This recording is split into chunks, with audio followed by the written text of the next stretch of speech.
Yo, yo, yo, yo, we're going to get started. Good morning, good evening, good night, good afternoon, whatever time you're listening in, wherever you're listening from. Shout out to my Spotify listenership, Apple and Google Podcasts, Stitcher, and YouTube. If you're watching in, thanks for giving me a reason to get dressed. Coming live from my voice to your phone, headphones, TV, or car stereo. You could have been anywhere in the world right now, but your attention is here. Take a moment to be present and recognize that it is now, right now. Whether your right now is working, running, exercising, cleaning, laying down, flying, driving. Let's just be grateful we're alive, baby. Failure can be frightening. However, as Winston Churchill reminds us, success is all about going from failure to failure without losing enthusiasm. This is I Will Not Lose podcast, where we set out to prove that everything is learned from failure if we persevere and recognize it as one step closer to success. I'm your host, Tony Ortiz. Let's jump right in. We got a very special guest on the airwaves today is Brian P. Yount. Thank you. What's going on, man? Oh, not much. I've been wanting to visit here and do this with you. So Yeah, we've been talking about this for a few months now. I'm a rookie. This is getting my cherry popped here. Now, you've done radio before, though, no? No, just like basic stuff for, companies I've worked for. If I had television would interview me or something like that, but no, not really radio. This is my first experience. Oh, man. It's live. So I know people are wondering what the P stands for. In my name. Yeah. Oh, it's quite an interesting story. It's my middle initial for Patrick, but how it got started, it just became an animal of its own to the point where I've, won stuff or been to places where they've announced my name and people would come up to me and say, they said Brian. I thought that was somebody different. I thought your name was Pete. I said, no, my name's not Pete. I said, that's an old nickname that just won't leave me alone. So how it started, there was a guy when I was in high school who was a very good quarterback, and he played football for a neighboring high school, and his name was very similar to mine. It was actually Brian Young was his name. And he was very successful. I think he played for Northwestern. He was a quarterback, very good. But the funny part was because the morning call would screw up people's names left and right. Butcher it. Shout out to the morning call. Yeah. Loved the paper last time I read it.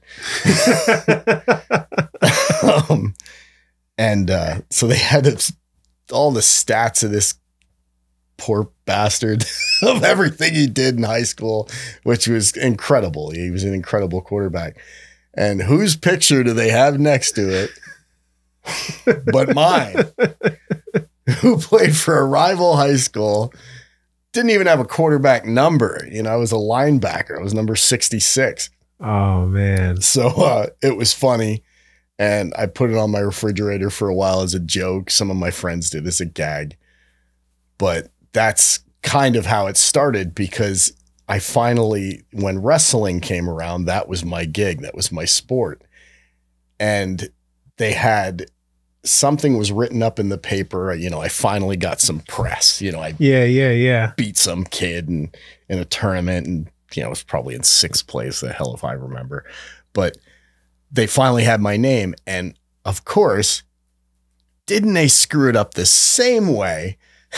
They had a write-up of all these different kids that were going to be in this next event and who to look forward to. And they do a write-up about me, and they have the picture of the kid from my rival high school. They screwed it up again. So I was at my buddy Rick's house, and I got on the phone, and I don't know what possessed me to do this. I guess I was that age. And I called up the morning call, and I called him on it, and I said, my name is Brian P. Yount. So it was maybe about a week later, they had like, I don't know if it was an apology or what it was, but they said, correction. The person who was in the last article was Brian P, and they wrote it real big, Younty. Didn't even spell my last name right. So it was an ongoing joke. So if I was ever introducing myself, I would just introduce myself as P Yount because of that event. And I like making people laugh. And so that stuck with me for that reason, to the point where I would even exacerbate it by making sure I'd spell it P-E-E, so it would be extra offensive for people to ask me, what the hell? But, yeah, it's short for Pee-wee. Nah, that's great. It would have been great if in the correction they put you and him next to each other, like a Street Fighter versus bout. Like, I met him. I did meet him. I met him. I was with some friends at a bar in one of those dumps in Caddy or Northampton, and I bumped into the guy, and my friend called him out and said, "Hey, that's Brian P. Younty over there." He goes, "Oh man," dude. He's like, "Cheers." But that was it. That's wild. That was short-lived. Oh man. But that's good. I'm glad we could finally get you over here.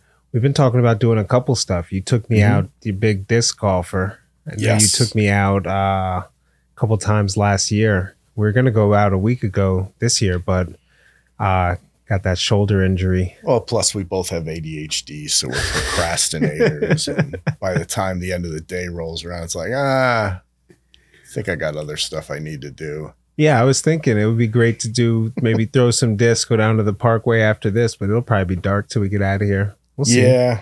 It's what? Well, one day. 7:15 now, but it's about the journey, not about the destination, right? Yes. If you have not played disc golf, I recommend you at least try it. Anyone out there who's listening. It's a lot of fun. And when I first saw it, first time I ever played it, I thought this is the dumbest thing I've ever seen. And that was because my friends kicked my ass in it very badly.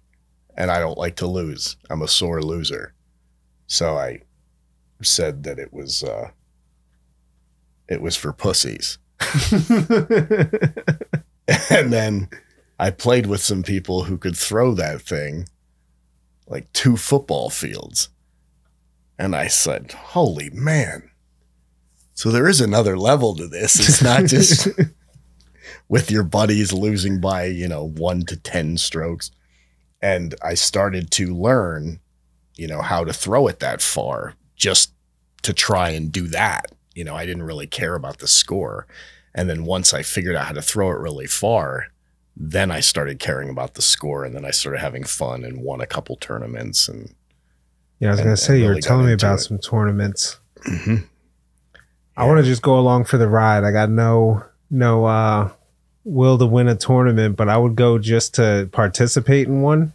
That would be real fun. Yeah. And you can, that's probably the most beautiful thing about it is it's the thing that I was amazed at with it, and what made me fall in love with it, and I've been doing it 20 some years now, is it's such a huge community. It's in every single state. Like there's so much of it in the Lehigh Valley, and in Pennsylvania alone, but we're literally one of the weakest states for it. So you can go to New York, you can go to California, you can go to Florida, you can go to all these other places, and they have more courses there than they do here. And every single course is different. Sometimes it's some dinky little 9-hole course that somebody made behind a school. Another one will be a beautiful 27-hole course that looks like a country club. And 99% of them are free to play. So it's definitely an experience I'd recommend for anybody. Oh man, free to play. You can't beat it. That's the original free to play. Mm-hmm. You know what? I just had a thought, man. If you had a disc golf video game, like you remember Tony Hawk's, we had Tony Hawk's Pro Skater, and everybody, like the reason why I think that game had something to do with skateboarding being in the Olympics now, because it just became so popular, and then around the world, everywhere. You know what I mean? Yeah. If there would just be a bunch of gamers getting into disc golf, oh man, I don't know. I don't know, man. It got pretty popular late 70s into the 80s. That's when it really kicked in that I saw and remember. I had a good friend of mine from high school went pro, and we had a couple kids from my town of Catasauqua that went pro. Is it in the Olympics? Disc golf? Not disc golf. I'm talking about skateboarding. Oh, yeah. You did say you're... No, yeah. Disc golf is nowhere even near the Olympics. It's still just a small unknown game that just keeps growing rapidly every year. But you were saying you're pro skateboarding, buddy from your town? Yep. The kid that got me to retire from skateboarding, Danny Pencil, if you're out there. Love you, brother. He had I guess they called it a 3/4 pipe, or because it's a half pipe, but it's not real big. And Danny at the time wasn't real big either, shorter than myself. And he was a really good skateboarder. And I thought I was a really good skateboarder but I had only skated on the street. And I saw some of these humongous ramps that guys had, and there's no way I would ever even drop in on one of those. But so Danny's ramp gave me confidence, and I went up to the top of it, and he was trying to warn me about how steep the drop in is. He's telling me, squat down, squat down even more. I'm like, shut up, Danny, just get the hell out of the way. I got this. I'm street skater Brian. Man, I dipped in. I thought I was going to ride that thing to the other side, already contemplating in my head, like, am I going to try and do, the 180 when I get up there? I'm thinking way ahead. I drop in. Boy, I surfed on 1 foot on that skateboard for about 3 feet, kicked that thing up in the air, hit my shoulder and my back so hard, it knocked so much wind out of me. I mean, I sounded like a zombie. Oh, just Danny is laughing, but at the same time, I can see he has concern in his eyes. Probably more concerned, like, is this kid's parents going to sue my dad? But yeah. Oh, at least you got up for it, man. What doesn't kill you makes you stronger. I think I gave Danny the skateboard after that. Because I know I definitely hung it up after that. I was not skateboarding. I realized that there was Danny's level and then there was my level. And if I couldn't get to Danny's level, I was done. I can understand that. We had actually my buddy Johnny's better than me, but we would ride around. I had a lot of fun skateboarding. Shout out to Johnny Melendez, Neekin Williams. I think he's out in Texas. Wow. I don't know. Trying to think. Jose Sosa. I don't know that anybody went pro. Yeah, Danny got sponsored. Danny was Kevin Cucker. Danny skated for Five Borough. Was who made his decks. That's dope. Yeah, he was a street skater for them. Competition street skater. You know who picks up decks now? My son. He got like a $20. He goes, look at this, Dad. It's had like the American flag on it or something. But he's like, these are $40 trucks on it. I paid $20 for the whole skateboard. The deck's probably $40. I can probably get. He's all into seeing what stuff is. I wonder what brand it is. Because I found out there's a whole hidden market for skateboard decks, old school ones. Okay. Like literally, if you had an old Powell Peralta one, somebody would give you $650 for it. Well, plus, I've seen like the old Mark got. Gonzalez one go for, $600 to $800. It's no joke. It's a collector's market. Oh man, Yeah. you know the stuff with collector. I've seen your disc golf collection, man. Yeah, it all started with wrestling shoes. Was how I got into collecting. That's what you did. I think you tell me again. I had, and that's part of the reason why I love your podcast so much. The I Will Not Lose podcast, because I have the same mentality, and I like to encourage that mentality, and I like others that encourage that mentality. But it was a time in my life where my business went under, and my wife and I were ready to move on and to move to New York to help her with her education. And to make a long story short, I was broke. And by the way, my wife's internship was in Manhattan. So those don't go together. It was like, not only was I broke, but I was just digging my heels into the mountain I was about to try and sprint up in the next 6 weeks. So, but there was one thing that I really wanted to accomplish before we went on that journey. And that was, I really wanted to propose to my wife. And I really wanted to get her a ring that was at least 1 carat or more. And I wanted the diamond to be clean. I looked into it, and there's ways you can cut costs. You know, there's like manufactured diamonds, all kinds of crap that's out there. And I didn't want that because it needed to symbolize what I felt for this woman, and also, you know, the solidity of my marriage. So I started as a coach. When I was coaching at Catasauqua, there were a lot of kids on the team that didn't have wrestling shoes. And I was tired of seeing kids at practice roll their ankle because they had to wrestle in their socks or their bare feet, which is even more nasty. You know, a lot of these hillbilly kids scrapping with one another, got some nasty feet. So I tried to get as many cheap wrestling shoes as I could. And back in the day, it was like, all right, eBay.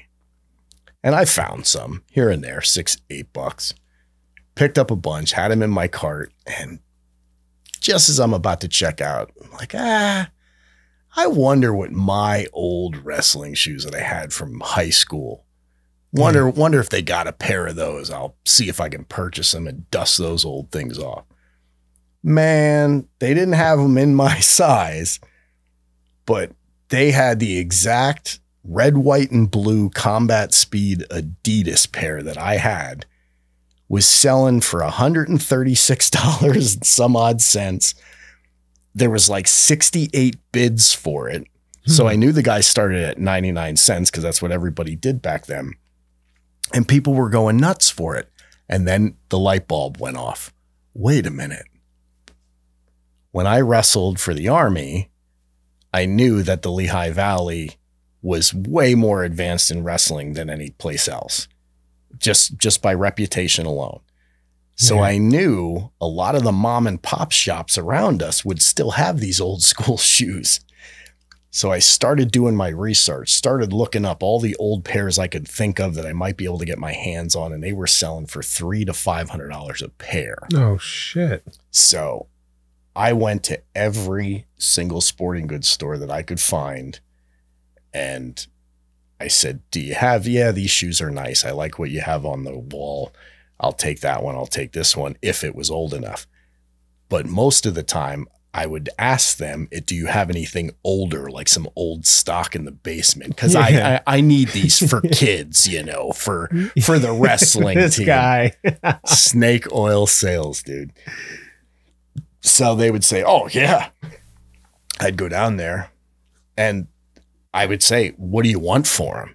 You know, because they're already cracking jokes as you're going down the steps. What do you want for them? Oh, 8, 12 a pair. Maybe those, I would say 20, you know, and then they look at you like, you know, trying to see if you're going to go for are it. you going to take it? Yeah. I would just look at them. I would politely say, that's a fair price. I'll take all of them. And I would lay my credit card down, and those store owners, especially back then when, you know, sporting goods stores were still alive, they were dying. So, you know, you got a guy that's coming in to throw $600 down, $800. That's a great sale in that business for them. So it was a win-win in that regard. But Lord knows I never went back and said, hey. Yeah, can I get some more? So I always made sure that I bought out as much stock as I could, because those business wouldn't be around that long. But yeah, I raised well over, I think I made 14 to 16,000 bucks in a time of about 8 months of just selling off shoes that I found. And wait, say the numbers again. You said 14,000? Yeah. Well, probably 14 to 16. And that was in about 6 to 8 months. And that was because there was a seasonality to it, especially when I got a big chunk of them. So I was literally photographing and sawing through 30 pairs that I would list a day. Yeah. And then had my own eBay store, and then kicked it to the next level, which I realized was easier on me because then people could email me, and then people could make, at that time, that's what you had to have in order for people to make an offer to you, like a Best Buy offer. And I cleaned out all those shoes to the point where we could, even before we left to live in Manhattan, we had some money to help us, but also could join the family to go to the beach for a couple days and, you know, do little things here and there and still pay the bills. But yeah, oh man, I'm a hustler. I will not lose. I'm a hustler. This is I will not lose investment advice and career. No, that's good, man. This is I think somebody will definitely be able to gain from that, because I'm doing the math there. I mean, that's that's more than you could make waiting tables some places. Yeah. It got scary there for a second just because of, you know, tax implications and things like that. But at the time, I was liquidating my or closing my my corporation that I had, my S corporation. And so because of the way that I was closing the business, I didn't take much of a tax hit on it either, and was able to kind of plead poverty a little bit on it. Oh shit. So that worked out to my advantage better than I had hoped. Snake oil. Where do you get the, like, how do you recognize opportunity? I guess I have an eye for demand.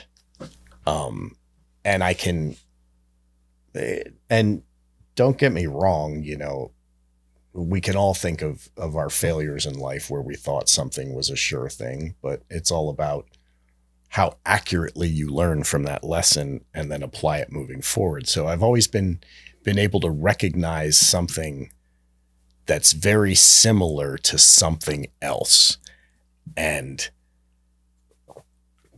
saying, well, that last thing was successful because of X, Y, Z. And if I can match that X, Y, Z with this future thing, like disc golf discs, which I just discovered people were really holding on to and really held a lot of personal value to specific ones and specific ones that were theirs. And it's something you lose all the time.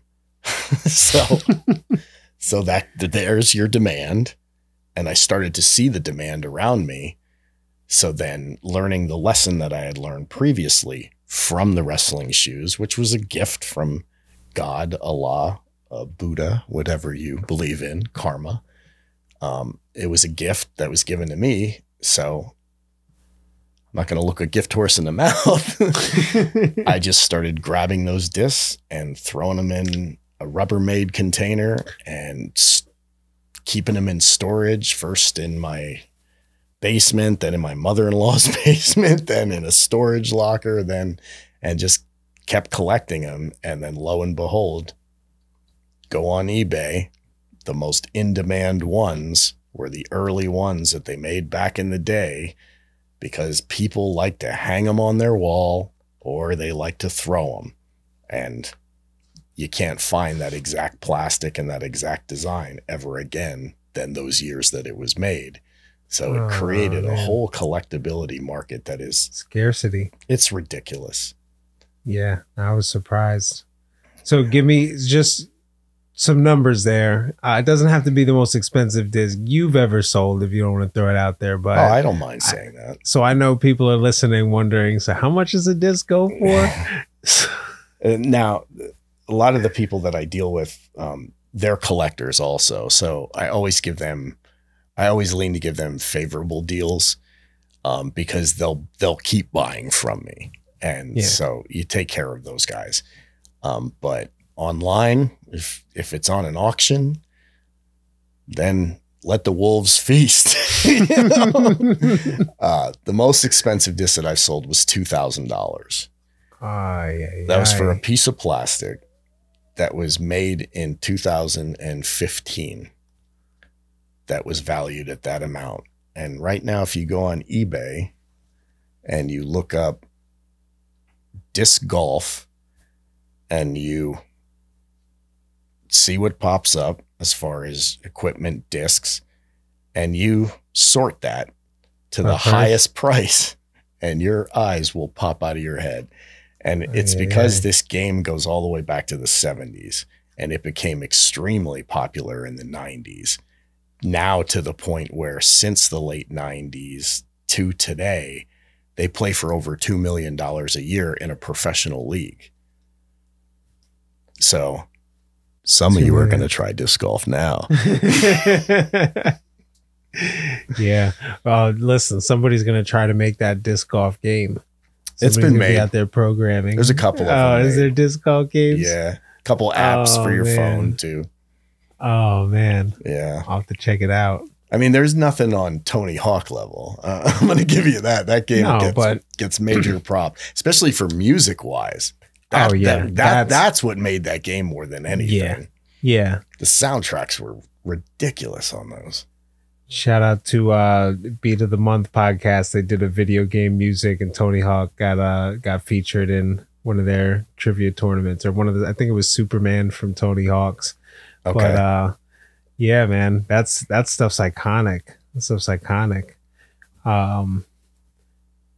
But definitely want to get out there. It's got to get a little bit warmer. I don't want to. I mean, I used to run in really cold weather. Mm-hmm. And I would love it. And I don't know if I was young. I don't know what, but I'm just not in that mindset anymore. Like I will not lose, but I will also not run outside in 26-degree weather. Yeah. And I used to scrap with people in a sweaty, padded locker.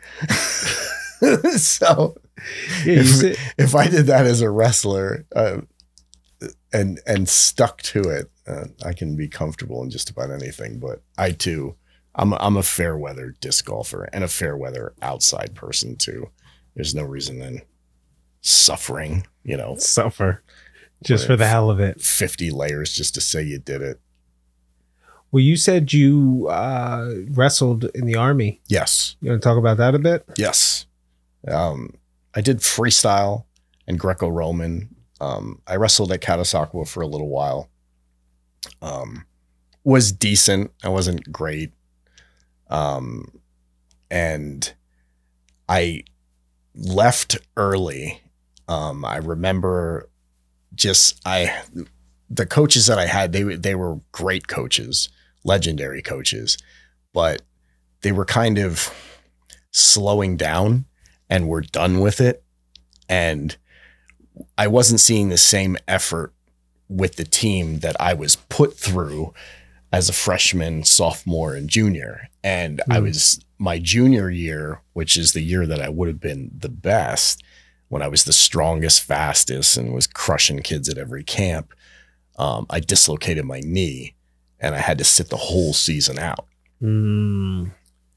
But I will go on record saying I did letter that year because snake oil salesman Brian was so good.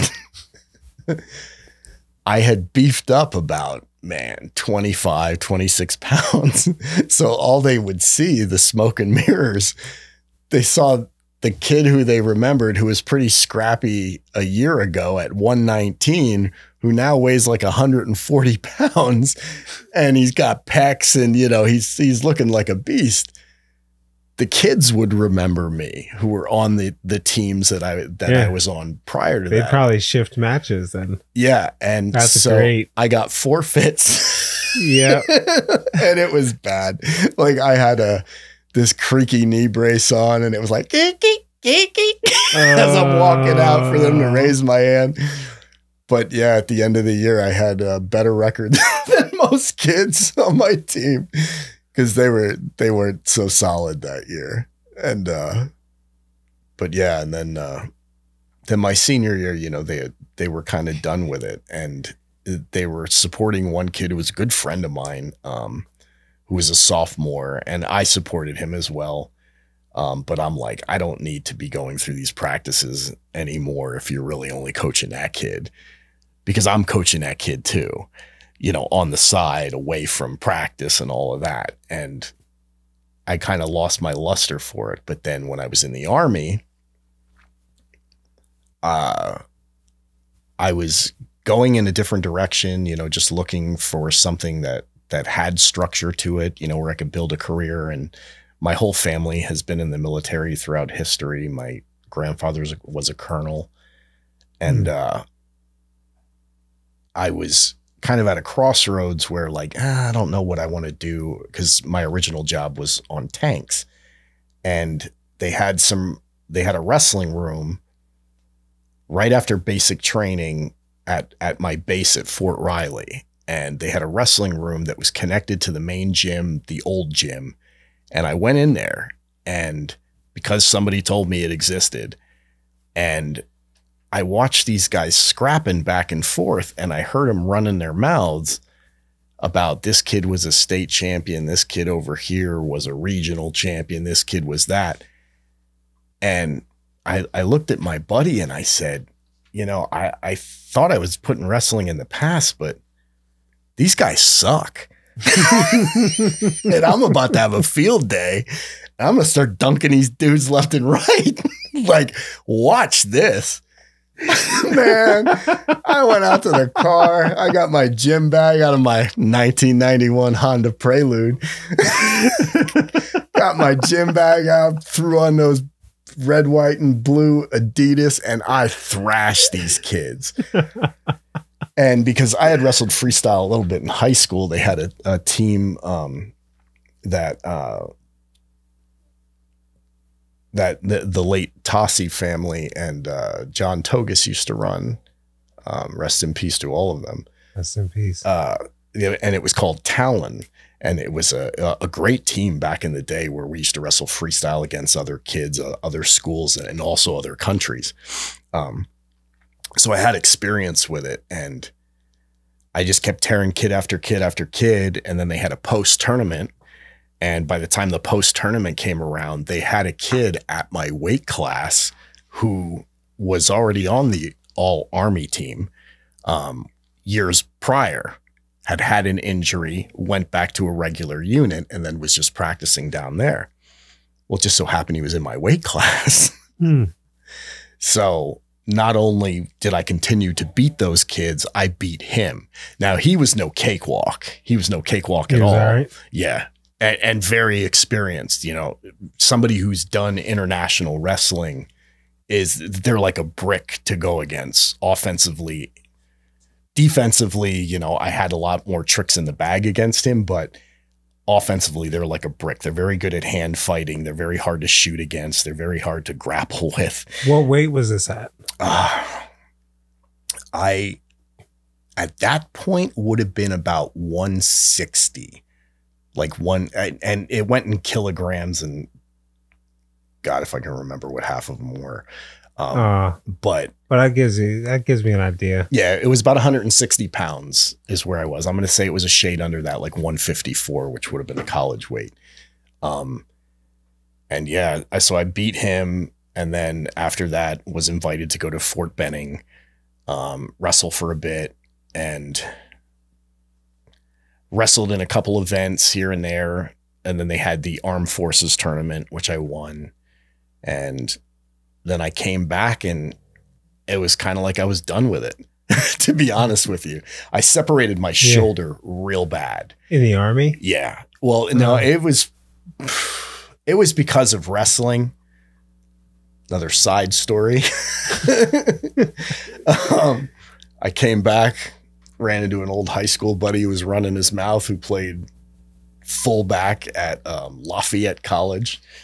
And his frat brothers thought that he couldn't be beaten, and he was a big man, definitely 50 pounds more than me at the time.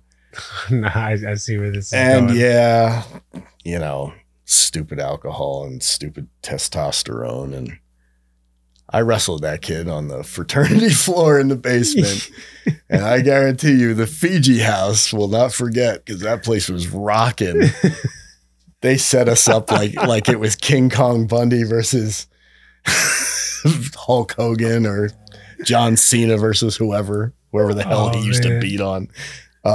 They were going nuts. And all I remember was waking up on that nasty ass Fiji floor. No way. Having no idea how I got there and why my shoulder was killing me, because I had slept on it. So woke up the next day. My buddy was sore. He told me I hit him with a bunch of freestyle moves, and he had called it quits. And then I was hanging out with some of his friends, and then, you know, I fell asleep on the floor, apparently. So the whole plane ride home, shoulder was killing me. I get to practice. I can't even do one push-up. And I would lead the team in PT in push-ups and sit-ups all the time, in the PT score. And also I was really tenacious with those tests because it helped you get promoted and things like that. And I could not do a push-up, and my shoulder was killing me. And they said, you need to go see Doc. So, okay. I go in this room, there's 3 trainers in there. And that's what they were. They were docs, you know, medical doctors so for the Army, but more like a sports trainer, or kind of. Were they MDs? Military's real cheap. No. Ain't nobody floating an MD in that room. It was Specialist Jones and PFC Larry eyeballing you up, and also got one finger on the manual they got in basic training. Oh man. And all 3 of them look at me, and this is how obvious it was to everyone except for myself, apparently. And they said, it's out. What do you mean it's out? I go, like, you know, I'm out for the match, or what are you saying there? No, he goes, your shoulder, it's out. We can see it. It looks like you have a broken collarbone. I'm like, no, it's not my collarbone. I said, and I can rotate it. And they're like, no. And I'm sure it just crunch. Oh, shoot. So it was one of those moments where one guy gripped me up like we were about to arm wrestle, and the other guy kind of went underneath, and they just rotated my elbow just a little bit, and it went, well, boom, popped into place. And holy God, that was the most pain I had felt, and also the most pleasure at the same time, because it was relief. You're like, got it. Oh man. And I was thinking, man, that was like a 6 to 8 hour flight with layovers I had with this thing. My God. So I stopped wrestling because the Army was terrible at medical procedures, and somebody who was on the boxing team, a guy named Hogg was his name, a very good boxer.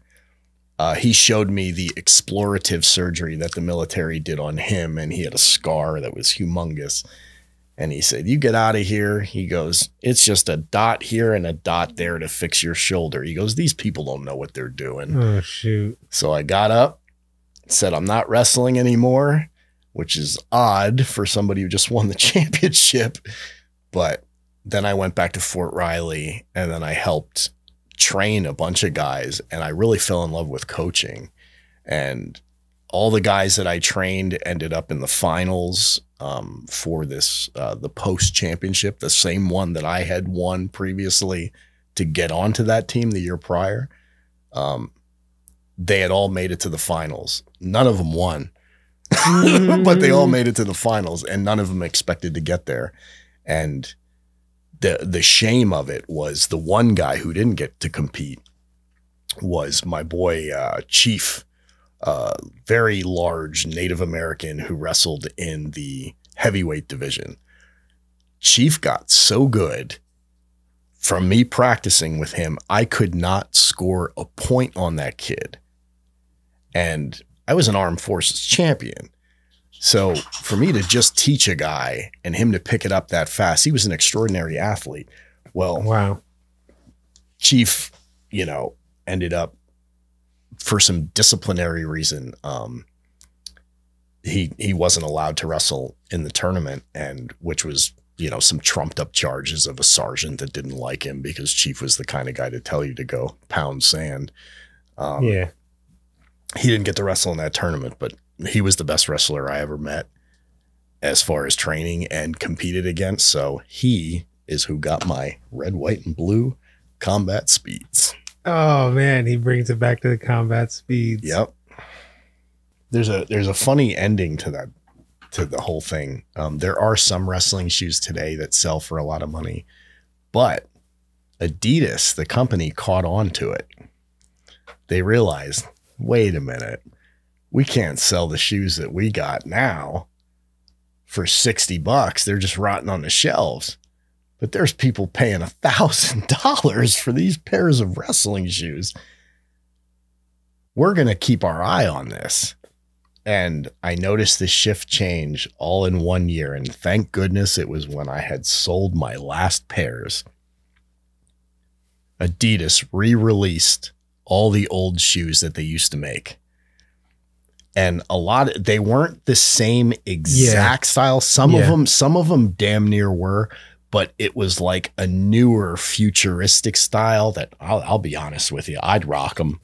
They were cool. Yeah. But because they had taken that nostalgia away from it to where to the naked eye, you couldn't really tell so much of the difference unless you really looked at it or really were a collector, and nobody really cared about that.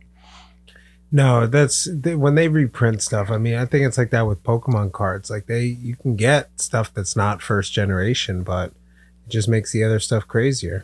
Wrestling really is, when you think about the wrestling shoe thing, it really is a very unique market, because when you play any other sport, there's 10 million different accent items you can add. And don't get me wrong, I've seen it in wrestling too. A guy will have like a bright neon colored knee pad or something like that, but that's it.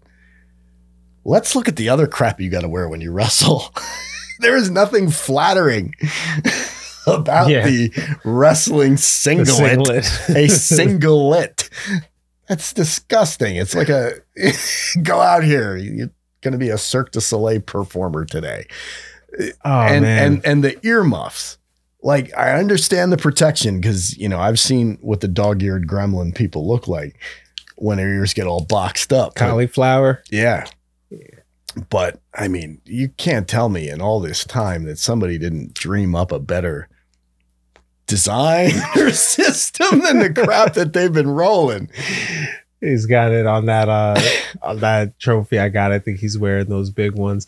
They got a little bit better. They had like but I didn't like those ones. I preferred the older designs that fit more like these damn earphones. That's what these earphones are slender compared to that. Yeah, no, and then it stuck around. And I had long hair when I wrestled, so I think my final year, and I would get it braided right before a match, like an ass. I would work overnight to get my hair braided to go and wrestle. Like I was living two lives at the same time. I should not have been working in high school, but anytime. Well, high school maybe, but not 10th grade. I had coaches, I don't know why. Maybe that was the way Caddy coached. They would encourage you anytime you wrestled somebody that had long hair. Teach them a lesson. that use it as a weapon against them. And I'll never forget the first year I was at districts. I was wrestling against this kid who was really good. I mean, it was immediately in the first period, I realized that this kid was better than me. I was probably about to get beat and go home early. The referee stops the match. Kid's kicking my ass pretty good, and he blows the whistle and he goes, I I can't have this kid with his long hair like this. He's going to have to cut that, or you're going to need a shower cap or something like that. And his coaches were like, well, we don't have anything like that. And they're like, how much do we need to take off? And he said, you just need to cut like by the length of the neck. And this kid had this long rat tail. Oh, no. I'm pretty sure he was from Lehighton. And he had this long rat tail.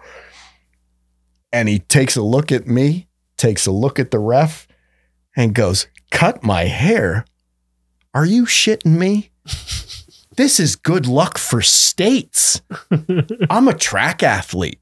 You can have this wrestling crap. Good luck, kid. Shakes my hand, rips off the Velcro things, throws them at the referee, and just peaced out. And I'm like, I hope to be that guy one day. Yeah, right. I hope to not give a damn about this so much that I could just peace out and walk off my career off the mat like that.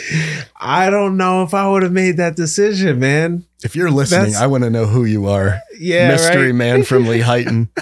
You're probably running a successful car dealership. The username's going to check out in the comments. It'll be like, good luck, Rat Tail. Yeah.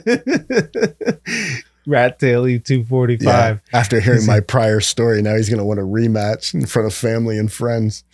Aye. Oh, man. No, I don't even know. There's a lot of guys I couldn't even shout out from matches. I just don't remember. Well, I remember the names like yesterday of the kids that were really good. The kids that put the wood to me. There's one kid from Northampton. His name was Ryan Gumlock. And he was a class act. He was very good, but just his technique was damn near unbeatable. And I know it's not unbeatable because unfortunately he never won a state title. He placed third. But he was every year his record was like 52-1, 52-2. So the guy who beat him was whoever the guy was that made him not become the state champion or in the running for it. But he was one of the best that I ever ran into. But there were lots of names, lots of great kids on my team. And I'll tell you, some of the greatest kids, the greatest wrestlers were the guys who weren't the state champions. Some of the greatest coaches, shout out to Randy Cruz at Bethlehem Catholic High School. Shout out. One of the greatest coaches. And I remember him back then. And he, like me, had a flair for, that's a really cool move. I want to learn it. And then I want to teach it to this dude over here because it'd be really good for him. He had that compassion to spread it.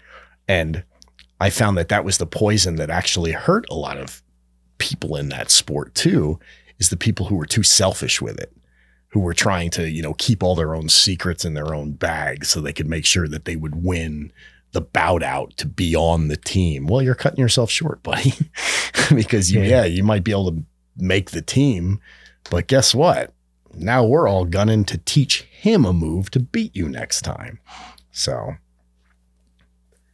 No, I understand. I understood that even then, that sometimes the best coaches aren't, I mean, don't get me wrong. There's great coaches that had the record and stuff too, but. I got to coach with a lot of great coaches too. I mean, there were so many. Coach Crowell at Nazareth, did some camps with him, helped him out when he was in between, before he went to Nazareth. He was helping a lot of the teams up at Bangor High School, how I somehow got wrapped into helping some people. And he was a fun person to learn from. Coach Togus from Parkland. He was a legend. My high school coach, Mike Connor from Catasauqua, he was another one. But there you go. Greg Strobel, who was the head coach at Lehigh for many years. That man, every time I was around him, he was one of those coaches that never said much. Like when he would coach, and he coached legendary teams at Lehigh. The wrestler just had to look at him when they needed advice, and he knew the answer like that. And I never met a coach like him. I remembered I was at Banger, and it was a night where Coach Crowell wasn't there. It was just Greg Strobel, and he had retired from Lehigh. He wasn't their coach anymore. And there was this one kid who was struggling against this other kid, trying to pin him, and the other kid kept getting out. And Greg Strobel saw this kid get him again, and he watched him fighting, but this time the kid would not give up. I mean, he's just holding on with everything he's got.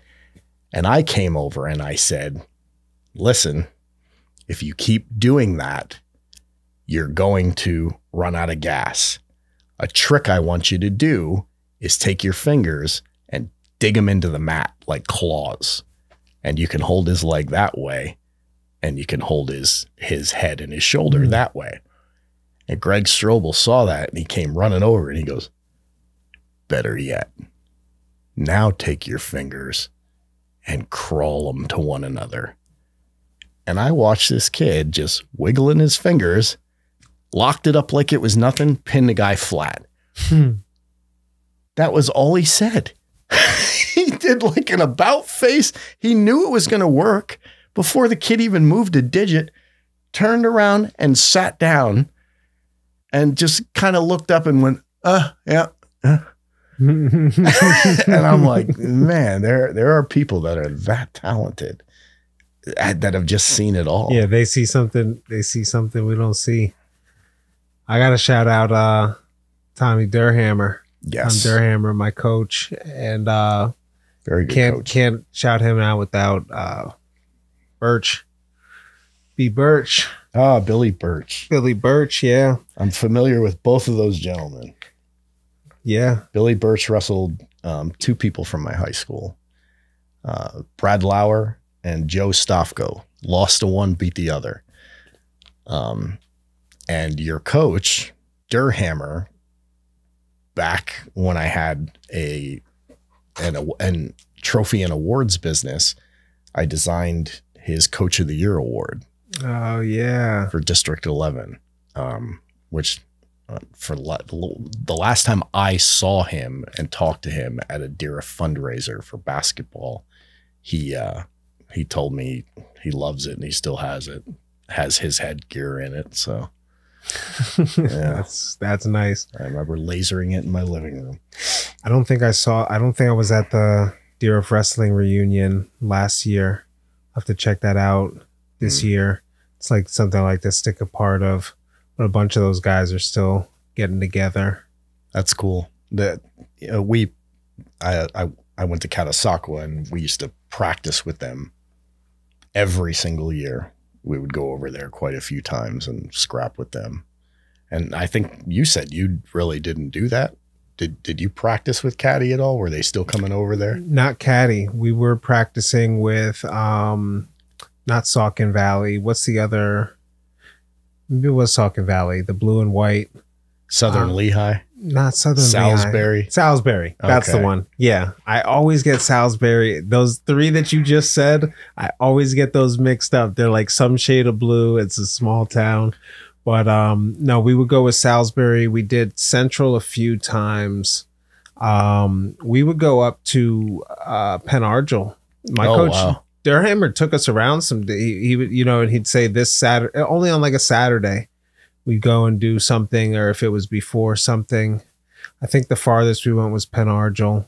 Becca, we would go over and train at Becca. And was Sal at Becca at that time? I want to say I was training with Crivellaro. Yeah. I can't remember if he was still with the old guard of coaches yet, or if that was when Sal came over there.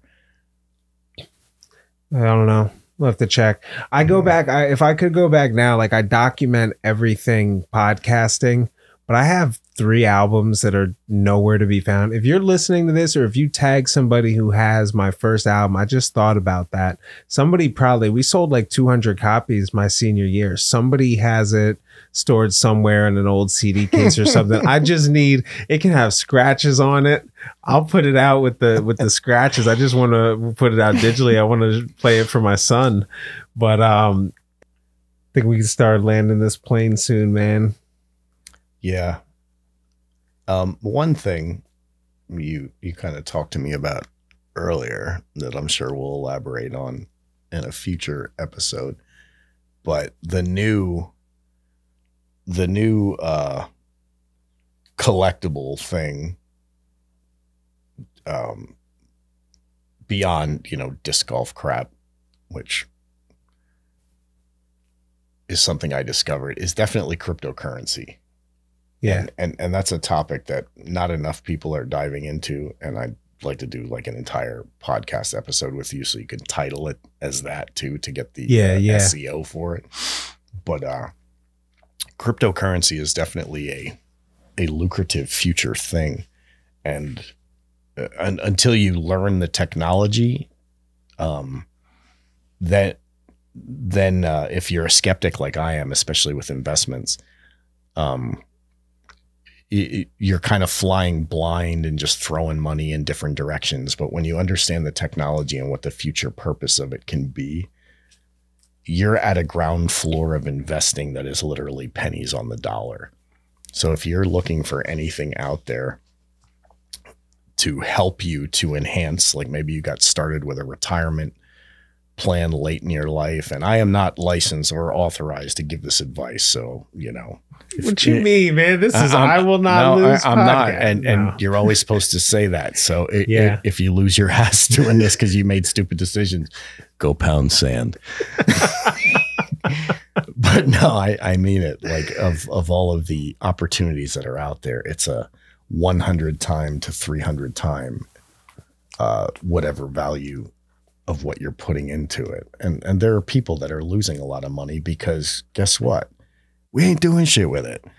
Like we're not really trading with cryptocurrency yet, but the advantages are so steep versus the disadvantages. And it puts so much money back in people's pockets and takes the crooked banks out of it. And I don't mean banks, period. We always need banks. The crooked banks, the ones that are charging you fees out the wazoo for every breath you take with your money. Cryptocurrency was kind of the pirated way away from the banks many years ago. And it's grown in momentum so much that the United States, we are 12th in line as far as popularity, growth, and everything. There are entire countries that are using this as currency and have been. And that's why new currencies continue to come out that support different markets. So you'll have to do your own homework on the ones that work. But if there's anything, if anyone's out there seeking an opportunity to make some money in a future investment, every single one of the apps that sell these things will cash you out instantly. So it's one of the most low risk things that I've ever gotten into, but also the most lucrative as far as investments go. And I know my man Tony here has started to do it. No, absolutely. And I did what you said, which was research. And I'm not even all the way in. There's still more research that I want to do. Yeah. Got a foot just to be able to watch something and check it out, but definitely something I want to check out. And this is coming from the guy that made $16,000 in 7 or 8 months, realizing an opportunity with something like wrestling shoes and disc golf. So discs, reselling discs. So yeah, again, this is not advice. Nobody comes here for news or advice or anything like this, but I think it was great to have you on to find out who you are. Thank you. Let the guests know about it. you're definitely welcome to come back when you have. I know there's some other things we've talked about off camera that Johnny's phone we got going on. I want to be here to witness this thing. Absolutely. But let's see. I don't have my notes up with the exit, so I'm going to completely wing it, man. This is I Will Not Lose, stories of success learned from failure. To support the show, visit shows.acast.com/I Will Not Lose or subscribe on your favorite podcast player. Share the episode, leave a comment. Whatever you do, your contribution is greatly appreciated. So I Will Not Lose. Thanks for listening.